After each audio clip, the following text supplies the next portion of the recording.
Okay, so let's start with जैसे मैंने अभी अभी आपको कहा कि हम आज का लेक्चर कुछ एक कंसेप्ट के लिए ही डिस्कस कर रहे हैं। तो छोटा सा लेक्चर रहेगा, अराउंड हाफ एन आवर। इसमें हम डिस्कस करेंगे कुछ questions based on the thermal expansion. और उससे पहले एक बड़ा ही इंटरेस्टिंग और यूनिक सा बिहेवियर वाटर के बारे में हम डिस्कस करने जा रहे हैं। It is called as anomalous behaviour या anomalous expansion of water. Water का जो टेम्परेचर रिस्पॉन्स है, उसका जो बिहेवियर है टेम्परेचर के चेंजेस के लिए, वो बहुत खास है, बहुत यूनिक है। सबसे पहले एक जनरल अंडरस्टैंडिंग हम लोग समझ लेते हैं कि किसी भी आमतौर पर दिए गए मटेरियल के लिए क्या होता है कि अगर हमने टेम्परेचर को बढ़ाया, this is the increase in temperature, अगर मैंने टेम्परेचर को बढ़ाया तो उसके रिस्पॉन्स में मटेरियल का वॉल्यूम इंक्रीज, एक्सपांशन होता है ना। और इसी के रिस्पॉन्स में हम ये कहते हैं कि उस मटेरियल की जो डेंसिटी है वो डिक्रीज होती है। ये बिल्कुल कॉमन सा बिहेवियर है। इसका उल्टा भी हम लोग सोच सकते हैं कि अगर हमने टेम्परेचर को कम किया, कूल किया, ठीक है, तो इसके रिस्पॉन्स में हम ये देखते हैं कि मटेरियल का वॉल्यूम श्रिंक होता है, डिक्रीज होता है। ठीक है, जहां टेम्परेचर के बढ़ने से एक्सपांशन होगा, वहीं टेम्परेचर के घटने से कॉन्ट्रैक्शन होगा, श्रिंकिंग होगी। और हम ये भी कह सकते हैं कि टेम्परेचर के डिक्रीज करने से डेंसिटी है वो इंक्रीज होती है। तो ये एक कॉमन सा अंडरस्टैंडिंग है, एक कॉमन सी बिहेवियर है जो सभी तरीके के मटेरियल्स के लिए, सभी टाइप ऑफ मटेरियल्स के लिए फॉलो की जाती है। इनफैक्ट वाटर के लिए भी यही फॉलो होता है।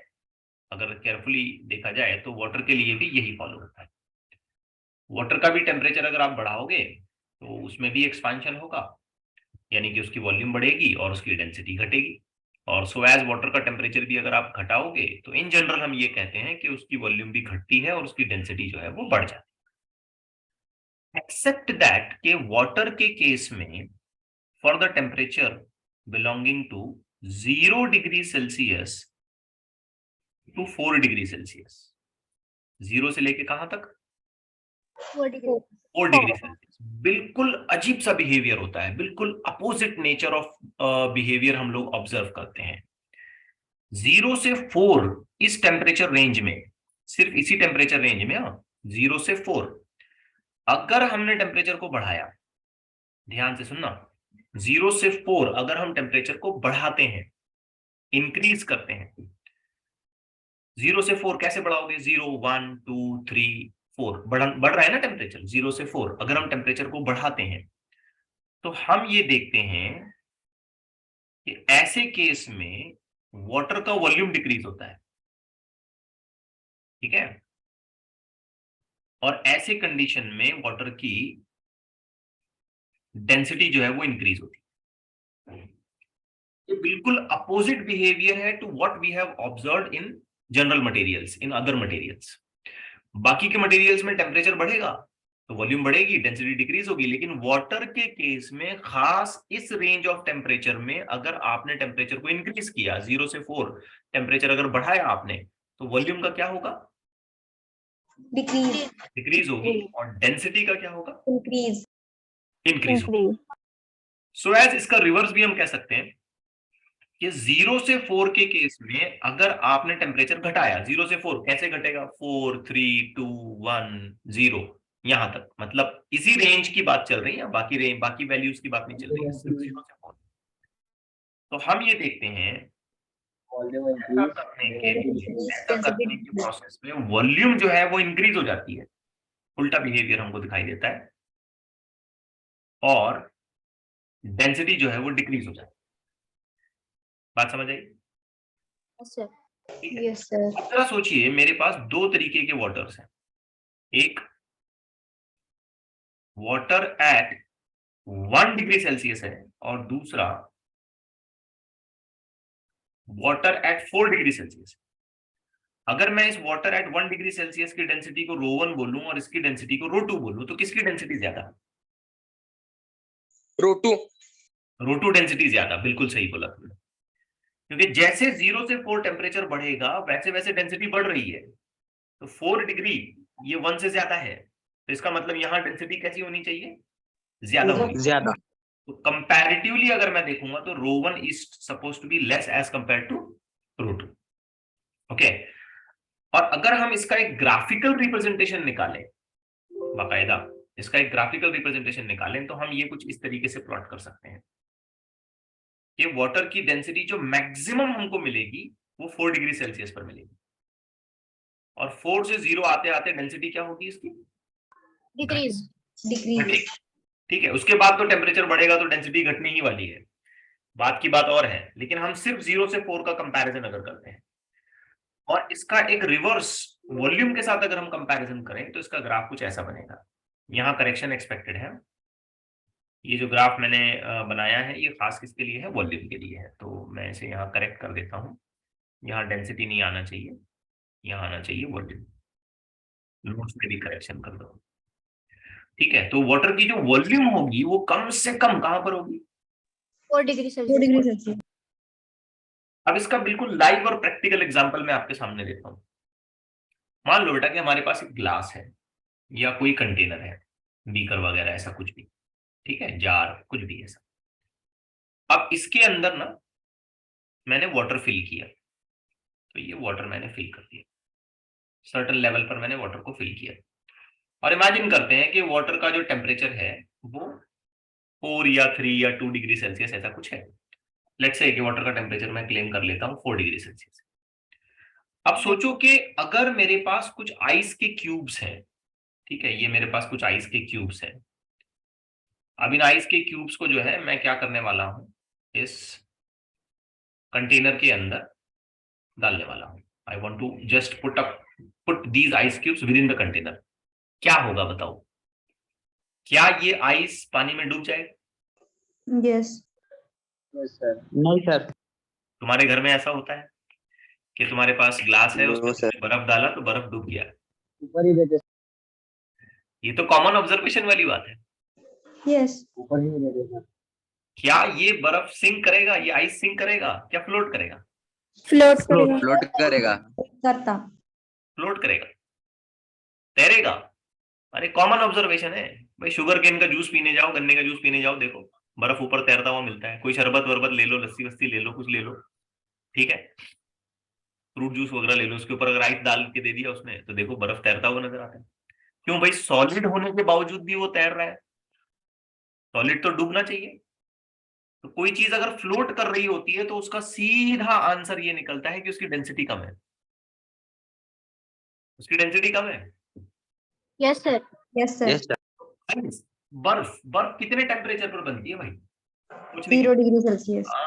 ये जो आइस है ये 0 डिग्री सेल्सियस है, और यहाँ जो वाटर हमने लिया एक एग्जांपल के तौर पे मैंने 4 डिग्री सेल्सियस पे लिया। तो 0 डिग्री वाले आइस की डेंसिटी कम है as compare to the water. तो जैसे ही मैंने आइस को इसके अंदर छोड़ दिया, इस आइस क्यूब्स को अंदर यहाँ पुटअप किया, तो मैं ये देखता हूँ कि ये सारे आइस क्यूब जो है अंदर अंदर फ्लोट करने लगते हैं। ठीक है, यस सर। क्यों फ्लोट कर रहे हैं? समझ आई बात? Yes sir. ये वाटर का एनोमलस बिहेवियर है। सॉलिड होने के बावजूद भी वो फ्लोट कर रहा है क्योंकि 0 डिग्री सेल्सियस पर उसकी डेंसिटी कम है, 4 पर उसकी डेंसिटी ज्यादा है और 0 पर उसकी डेंसिटी कम है। हालांकि किसी चीज को अगर हम कूल करते हैं, टेम्परेचर कम करते हैं, तो उसकी डेंसिटी बढ़ना चाहिए था, बढ़ी नहीं बल्कि घटी।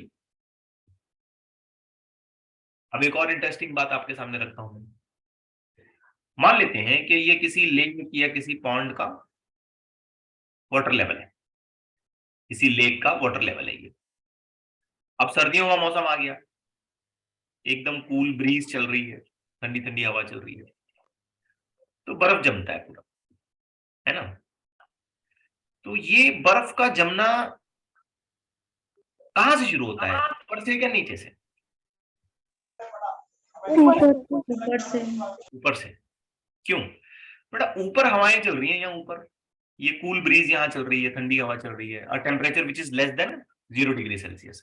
तो ये क्या करेगी, यहाँ जो पानी है, जो ऊपर का सरफेस है, इसको ये ठंडा कर देगी। और जब टेम्परेचर डिक्रीज होगा, ये देखो टेम्परेचर डिक्रीज होगा तो क्या होगा, वॉल्यूम इंक्रीज, और क्या होगा, डेंसिटी का डेंसिटी डिक्रीज। डेंसिटी डिक्रीज हो जाएगी। तो ऊपर का वाटर आइस बनेगा, और आइस बनने के साथ साथ एक बड़ा ही मैजिकल फिनोमेना वहां पे ये भी होगा कि उसकी डेंसिटी क्या हो गई, कम कम हो गई। तो वो ऊपर ही तैरेगा, ऊपर ही तैरेगा, और इस लेक का अपर पोर्शन, वाटर का अपर लेयर आइस में कन्वर्ट हो जाएगा। तो पहले ऊपर आइस ऊपर बनेगी, नीचे नहीं बनेगी। और इनफैक्ट आइस ऊपर बनने की वजह से क्या होगा कि नीचे का पानी लॉक हो जाएगा। अब ये हवाएं तो अंदर तो नहीं घुस सकती, तो नीचे का पानी ऑलमोस्ट लॉक हो जाएगा। तो अंदर जो भी फिश है या कोई एक्वाटिक एनिमल है या जो भी प्लांट्स हैं वो जिंदा रहेंगे। Yes sir. और इनफैक्ट नीचे का पानी, हम ये भी कहेंगे कि नीचे का पानी 4 डिग्री सेल्सियस पर है, और ऊपर जो आइस बनी है ये 0 डिग्री सेल्सियस पर है।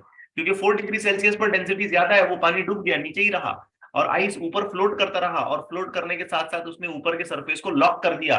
अब और ज्यादा नीचे ठंडी नहीं जाएगी, अंदर जो भी लाइफ है, जो भी लाइफ है, जो फिश है, जो भी प्लांट्स है, जो भी एक्वेटिक लाइफ अंदर है, वो सस्टेन कर पाएगी, वो जिंदा रह पाएगी, वो बाकी रह पाएगी। यस। अब ये कुदरत का कमाल है। खास वाटर को इस तरीके से बनाया गया, वाटर की कंडीशन इस तरीके से है कि वो एनोमलस बिहेवियर दिखाता है, अजीब सा बिहेवियर दिखाता है, जबकि बाकी मटेरियल टेम्परेचर इंक्रीज करने पर वॉल्यूम डिक्रीज होती है, इंक्रीज होती है, डेंसिटी डिक्रीज होती है, लेकिन वाटर के लिए सिर्फ इतने सेक्शन ऑफ टेम्परेचर में, 0 से 4 डिग्री सेल्सियस में टेम्परेचर बढ़ाओगे डेंसिटी बढ़ेगी, टेम्परेचर घटाओगे डेंसिटी घटेगी, आइस की डेंसिटी कम होगी 0 डिग्री सेल्सियस पर।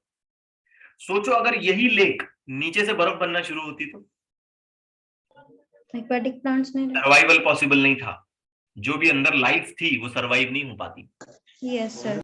बात समझ आई आपको, अंदर की लाइफ सर्वाइव नहीं हो पाती।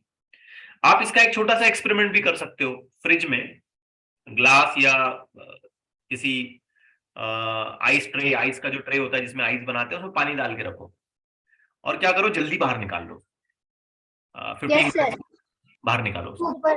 तो हम देखेंगे ऊपर बर्फ बनी हुई है और अंदर पानी है, है ना। इट्स कॉमन ऑब्जर्वेशन, ये आपने कभी किया भी होगा। अगर जल्दी निकालें और थोड़ी देर रुके हम, तो वहां पर बाय फोर्स पूरे पूरे के पूरे टेम्परेचर को डिक्रीज करके पूरा आइस कन्वर्ट कराया जाता है। लेकिन अगर हम उसे जल्दी बाहर निकाल लें तो हम ये देखेंगे कि अपर लेयर पहले बर्फ बन चुका है और नीचे पानी जैसा है वैसा रहता है। तो ये बिहेवियर है एनोमलस बिहेवियर। अब हमारे मन में एक सवाल आएगा, यार वाटर का बिहेवियर ऐसा क्यों है, what is the reason for it.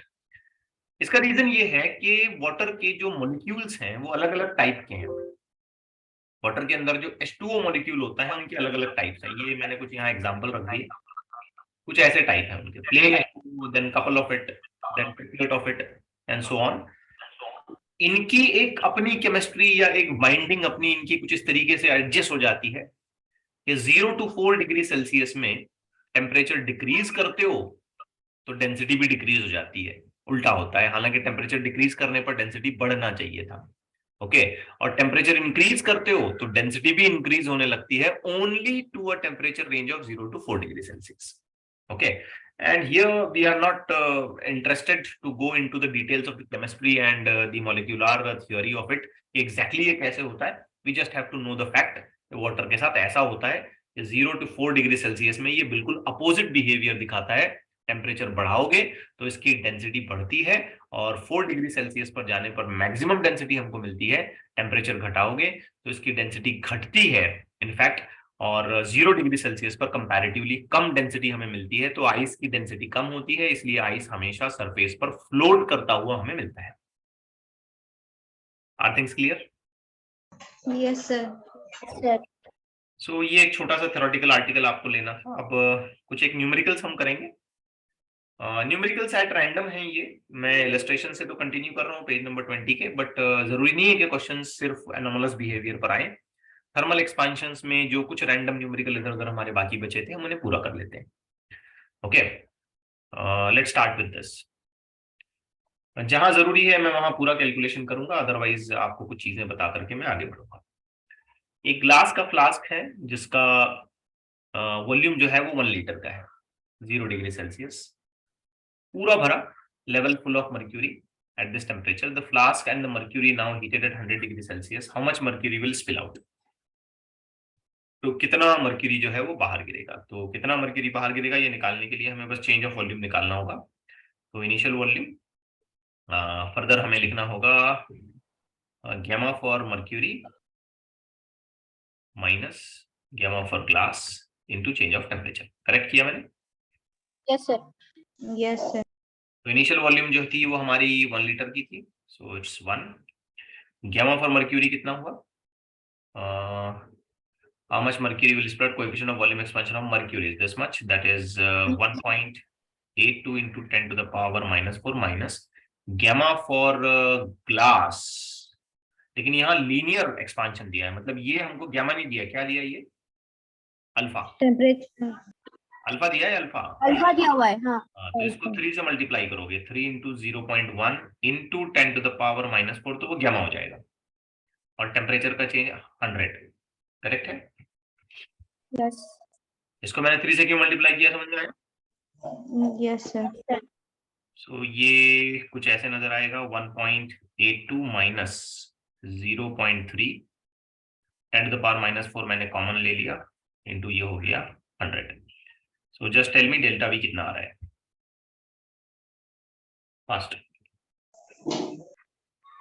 1.52 1.52 into 10 to the power 152 into 10 to the power minus 152, you're saying 152 into 10 to the power minus 4। Better भी 1.52 ले लेते हैं ना, 1.52 into 10 to the power minus 2, correct है? Yes sir. ठीक है, तो इसको ऐसे लिखते हैं 15.2 into 10 to the power minus 3 litre. Litre volume जो है यहाँ पर लीटर में मेजर होगी, देखो ये स्टार्ट में हमको 1 लीटर दिया। नाउ वी नीड कन्वर्जन, क्योंकि ऑप्शंस जो हैं वो सब क्यूबिक सेंटीमीटर में है, तो लीटर के मैं कुछ कन्वर्जन आपको बताता हूँ, इसको वंस फॉर ऑल नोट कर लें सभी लोग। 1 लीटर जो है ये हो जाएगा 1000 मिलीलीटर, या कभी कभी हमको लगेगा 1 litre is equal to 10 to the power minus 3 metre cube, या हम लिखेंगे 1 litre is equal to 10 to the power 3 cubic centimetre. Okay, yes sir. तो फिलहाल ये लीटर में गिवन है, उसको क्यूबिक सेंटीमीटर में करेंगे तो 15.2 आ जाएगा। 2, यस। करेक्ट है? Yes sir. कन्वर्जन यहाँ से कर सकते हैं आसानी से। So this goes with the first question. Let's take another. अच्छा, एक और बात मैं आपको बता दूं, यहाँ जो ये डिफरेंस हमने लिया ना, डिफरेंस, इसको कहते हैं एपरेंट कोएफिशिएंट। ठीक है, क्या नाम देते हैं इसको? Apparent coefficient. Gamma apparent is equal to gamma for liquid minus gamma for container. याद रखना इस बात को, इस पे भी क्वेश्चन आते हैं। Apparent coefficient of thermal expansion, volume expansion का एपरेंट वैल्यू ऐसे भी कहा जाता है। ये गामा फॉर लिक्विड लिया जाएगा, जो भी लिक्विड है, वाटर है तो वाटर, या मर्क्यूरी है तो मर्क्यूरी, या whatever it is, and then gamma for container, container जिस किसी चीज का बना हो, ग्लास का, मेटल का, जिस किसी चीज का। Okay, yes yes sir. okay, now let's go to the next question.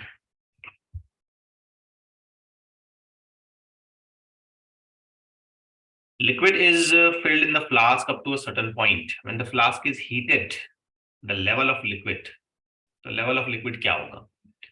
Raise करेगा, फॉल करेगा, क्या करेगा? यस, सोचो कि आप यहाँ पे ये सोचो कि ये कंटेनर है और कंटेनर में लिक्विड भरा हुआ है। सोचिए, बहुत ही सिंपल सा आंसर है। अब तुमने इसको हीट किया, started heating it, level fall होता। क्यों? क्यों फॉलो? फॉल होगा क्या? जरूरी है क्या? यस, ऑप्शन एक बात सोचो कि पहले हीट किसको मिलेगी, लिक्विड को मिलेगी या कंटेनर को मिलेगी? कंटेनर को। तो पहले कंटेनर एक्सपांड होगा, यस, पहले अगर कंटेनर एक्सपांड हो गया तो लेवल फॉल हो जाएगा। कम होता। हाँ, फिर हीट अगर कंटिन्यू तुम देते रहे तो वो हीट लिक्विड को भी मिलेगी, यस, तो लिक्विड भी एक्सपांड होगा। यस, नॉर्मली यहाँ पे ये मान के चलेंगे कि हम लिक्विड की जो एक्सपांशन रेट है वो ज्यादा है। अगर लिक्विड ज्यादा एक्सपांड हो गया कंटेनर के मुकाबले में तो लेवल लिक्विड का क्या होगा, इंक्रीज। इंक्रीज होगा। मतलब पहले क्या पॉसिबिलिटी है, पहले डिक्रीज होता फिर पहले इंक्रीज फॉल होता। होगा, क्योंकि पहले कंटेनर हीट होगा और उसके बाद जब लिक्विड हीट होने लग जाएगा तो वो भी एक्सपांड होगा, तो उसके चलते ऐसा हो सकता है कि लिक्विड का लेवल इंक्रीज हो जाए। ओके, मैं अगला क्वेश्चन पुट अप करता हूं, just wait a minute.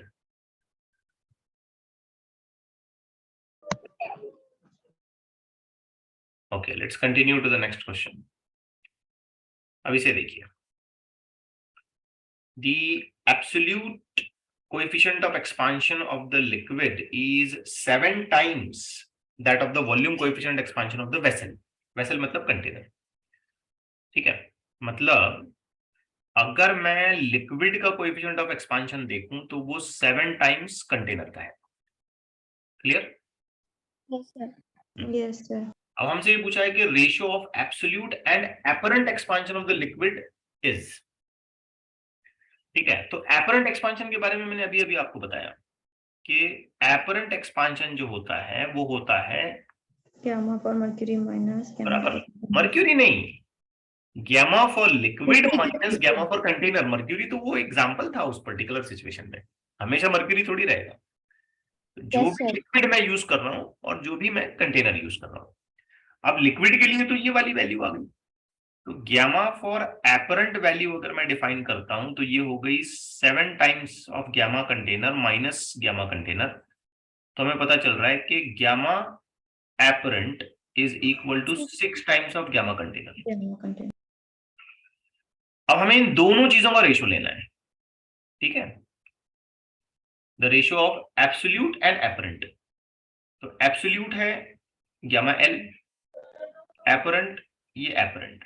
Gamma L कितना आया, 7 टाइम्स ऑफ कंटेनर, और ये आया 6 टाइम्स ऑफ कंटेनर। तो ये कट गया ऑप्शन बी। और सीधा सीधा आंसर हमको यहां मिला 7/6। That's it. So this is the possible option. Okay, yes sir. Let's take the another question. एक और लेते हैं। In cold countries water pipes sometimes burst, कभी कभी वाटर पाइप्स बर्स्ट हो जाते हैं। कोल्ड कंट्रीज मतलब जहां टेम्परेचर 0 से नीचे चला जाता है, बर्फ गिरती है। तो अब देखो, अगर 0 टेम्परेचर आने लग रहा है तो डेंसिटी कम हो जाती है ना, ऑप्शन है ना। 0 से 4 ये बिल्कुल एक यूनिक सा टेम्परेचर रेंज है, 0 से 4 डिग्री सेल्सियस ना, ये बहुत यूनिक है। तो अगर कोल्ड कंट्रीज की बात करें तो टेम्परेचर जब फॉल होने लग रहा है, जब वो 0 पर पहुंचेगा तो वहां पे आइस बनेगी, आइस बनेगी तो डेंसिटी कम हो जाएगी लेकिन वॉल्यूम बढ़ जाएगा। अब जो वाटर पाइप्स हैं उसके अंदर पूरा बर्फ बन रहा है, तो वॉल्यूम एक्सपांशन की वजह से हम कह सकते हैं कि वाटर का या पाइप का बस्टिंग होगा। तो वाटर एक्सपांड्स ऑन फ्रीजिंग, ये अनोमलस बिहेवियर का रिस्पॉन्स है। यस। एक और क्वेश्चन देखते हैं इसी सीक्वेंस में, but that is not on anomalous behavior. Let's see what it is. A solid whose volume does not change with the temperature. अच्छा, तो सॉलिड को इसने बिल्कुल ऐसे कर दिया कि ये टेम्परेचर से इस पे कोई फर्क नहीं पड़ता है। For the two different temperatures T1 and T2 of the liquid, fraction F1 and F2 of the volume of the solid remains submerged in the liquid. ठीक है, तो दो अलग अलग फ्रैक्शंस जो हैं उसके सबमर्ज्ड है। तो अब ये पूछ रहा है कि वॉल्यूम क्या पूछा है, the coefficient of volume expansion of the liquid is equal to. अच्छा, let's try to understand it. Let's say कि पहली सिचुएशन, ये कंटेनर नहीं बनाते हैं, ऐसे ही देखते हैं चीजों को। ये लिक्विड लेवल है लेट्स इमेजिन कि ये किसी T1 टेम्परेचर पे बात कर रहा है और ये लिक्विड लेवल है और ये किसी T2 टेम्परेचर पे बात कर रहा है। अब ये जो सॉलिड है मान लेते हैं पहले इतना डूबा हुआ था इसमें, दिस मच पोर्शन, ठीक है। अगले टेम्परेचर पे पता नहीं हम थोड़ा ज्यादा डुबा देते हैं, इतना डूबा हुआ था, इतना पोर्शन इसका डूबा हुआ था। Are you getting? तो पहले केस में fraction F1 is submerged, second case में fraction F2 is submerged. Are things clear? Yes, sir. तो हमसे ये पूछा जा रहा है कि लिक्विड का गैमा कितना है, यहां भी गैमा होगा, यहां भी गैमा होगा, तो लिक्विड का गैमा कितना है। अब देखो बेटा, ऐसे सोचते हैं कि पहले केस में जितना वॉल्यूम अंदर सबमर्ज हुआ था, ये वाला, ये टेम्परेचर T1 पर था, तो ऑफ कोर्स इतना वाटर का वॉल्यूम यहां से हटा तब ये सबमर्ज हुआ।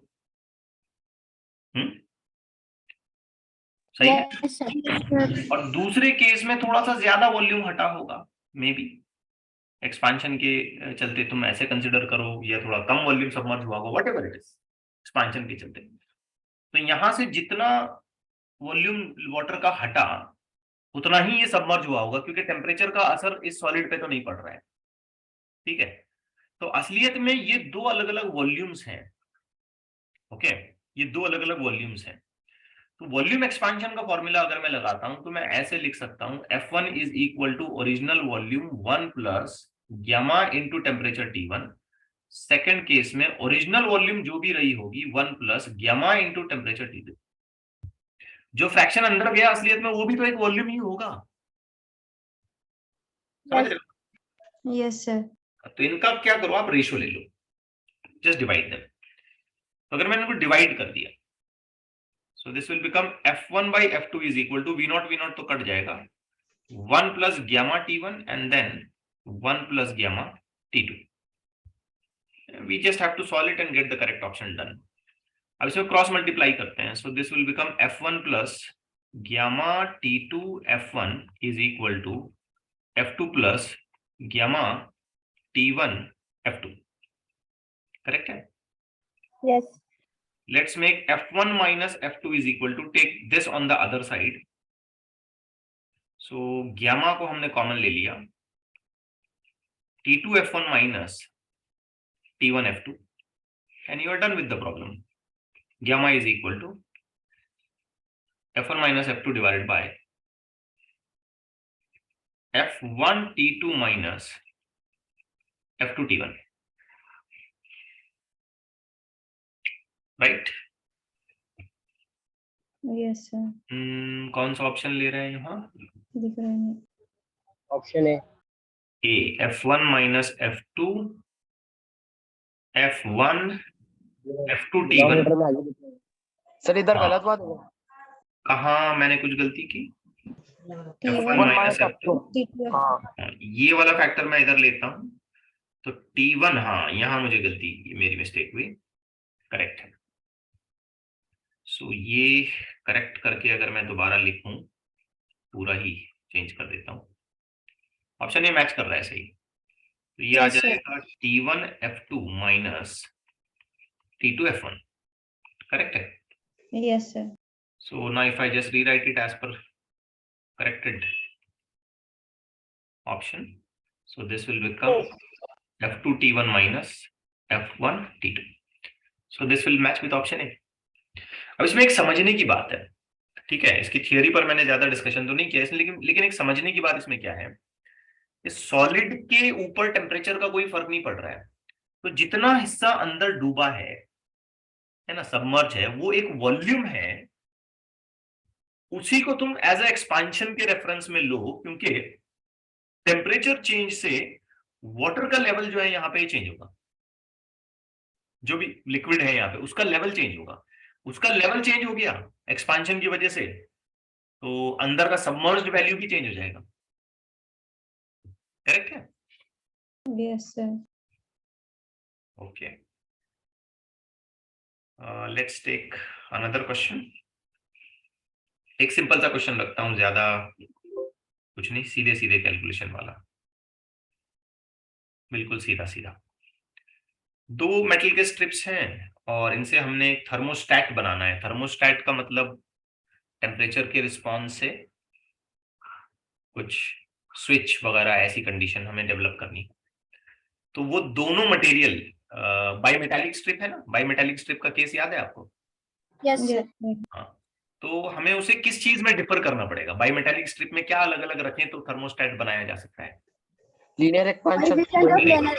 Very good, coefficient of linear expansion, बिल्कुल सीधा है। एक और देखते हैं, आइए। ये भी आप थोड़ा सा बाईमेटालिक स्ट्रिप की कंडीशन को रिव्यू करते हैं तो वहां से निकाल सकते हैं ये फॉर्मूला। मैं आपके सामने इसको पुटअप करने की कोशिश करता हूँ, थोड़ा पीछे जाके देखता हूँ, सर्च करता हूँ। पढ़िए, बाईमेटालिक स्ट्रिप का जो पूरा डिस्क्रिप्शन आपको दिया गया था उसे पढ़िए। तो आपको याद होगा कि बाईमेटालिक स्ट्रिप में मैसेज,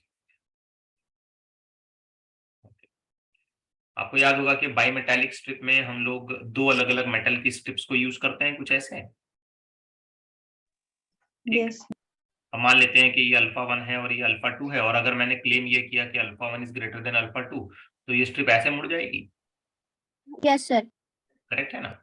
Yes, yes. जिसका अल्फा ज्यादा होता है वो कॉन्वेक्स साइड पर जाता है। तो ऐसा करने के पूरे प्रोसेस में यहाँ पर एक काइंड ऑफ रेडियस डेवलप हो जाता है ना?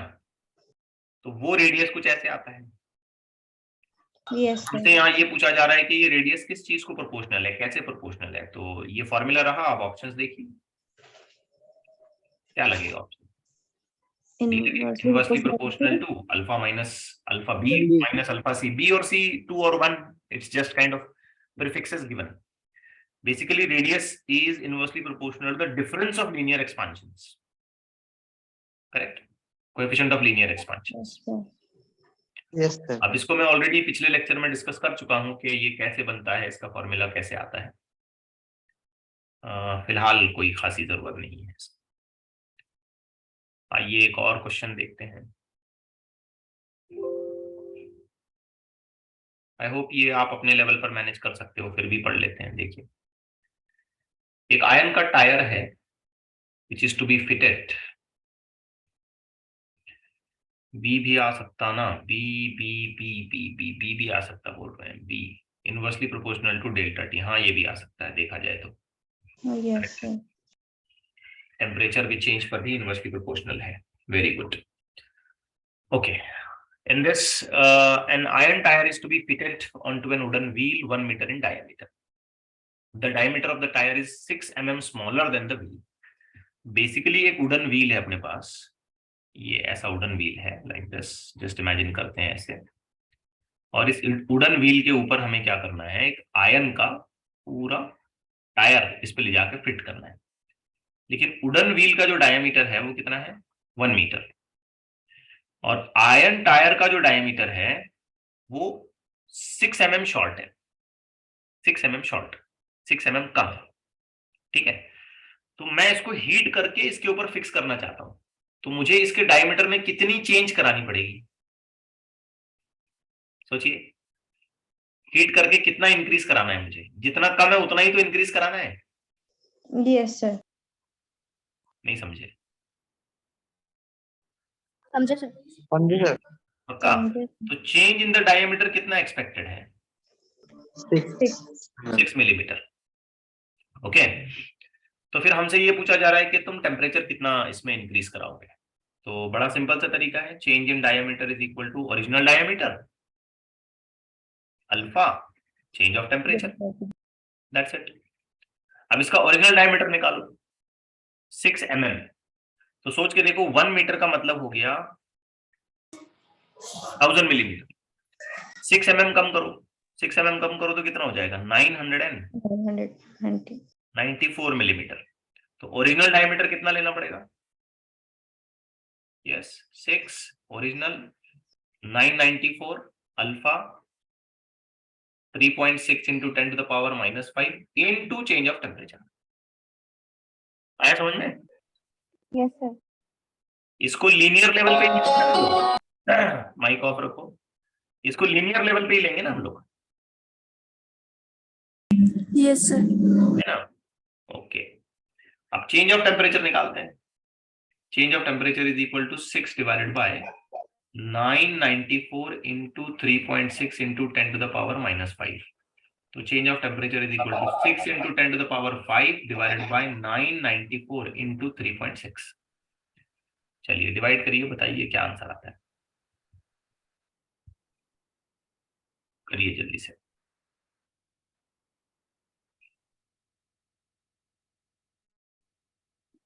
0.00167 into 10 to the power 0.00167 into 10 to the power 5।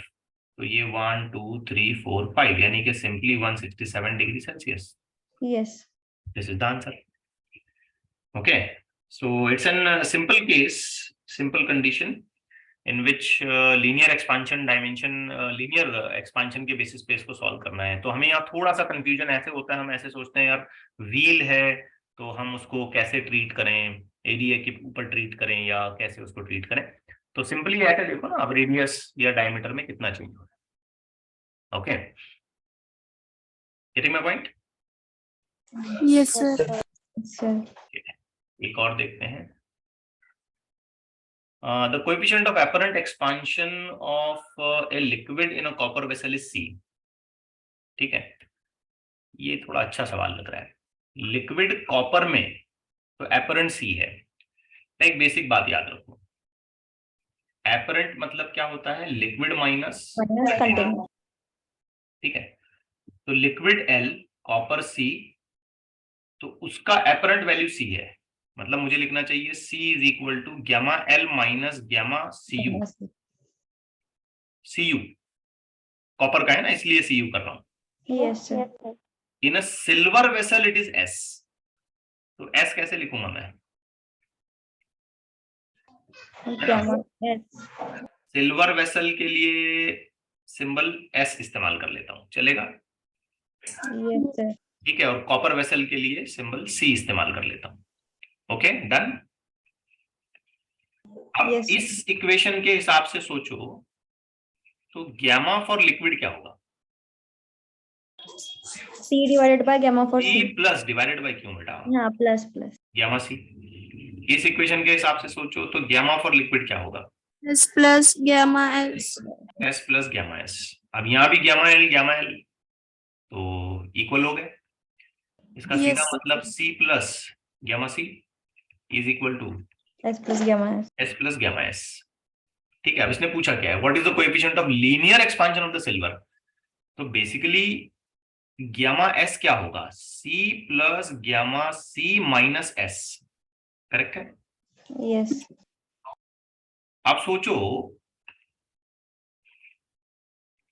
Gamma is equal to 3 times of alpha,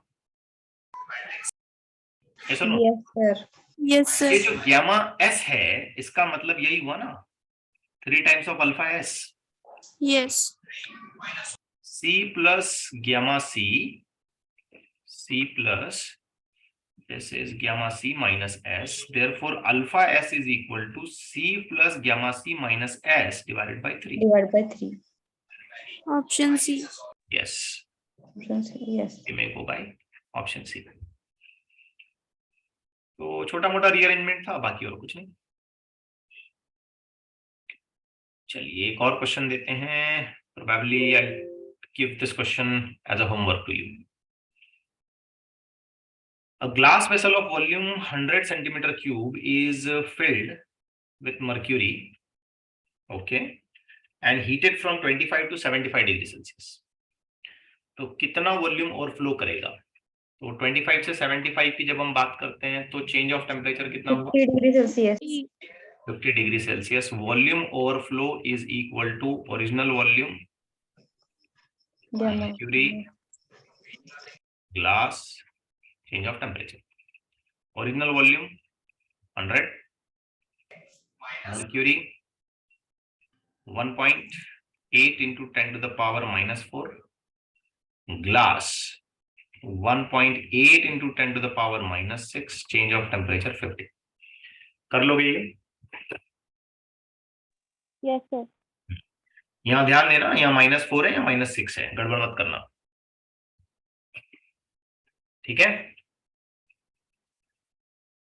yes, Yes, sir. Okay, चलिए आज के लिए इतना काफी है, यहाँ पे हम लोग रुक जाते हैं।